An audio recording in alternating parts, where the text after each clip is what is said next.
இந்த படத்தோட மெயின் எலமெண்ட்டே வந்து இந்த படத்தோட கிட்டத்தட்ட ஒரு இன்ஸ்பிரேஷனா இருந்தது தெருக்கூத்தோட அந்த சவுண்டு.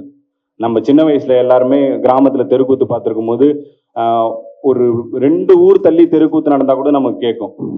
நீங்க அது கிராமத்துல இருந்தவங்க எல்லாம் நோட் பண்ணி பார்த்துருப்பீங்க. சொல்லுவாங்க என்ன சவுண்டு கேட்குதுன்னா அது பக்கத்து ஊர்ல 2 ஊர் தள்ளி தெருக்கூத்துப்பா அப்படின்வாங்க. அப்போ முதல்ல இதை வந்து தெருக்கூத்தை வந்து முழு இதுவா வச்சு படம் பண்ணணும்னு இன்ஸ்பிரேஷனா இருந்தது அதோட சவுண்டு.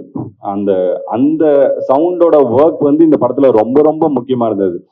கிட்டத்தட்ட இதுல நீங்க பாக்குற எல்லா தெருக்கூத்து போர்ஷனும் லைவ் சவுண்ட் பண்றதுன்றதும் அதை இங்க இந்த சவுண்டோட நம்ம அப்புறமா பண்ற எஃபெக்ட்ஸோட மிக்ஸ் பண்றதுன்றது வந்து ரொம்ப கஷ்டமான விஷயம்.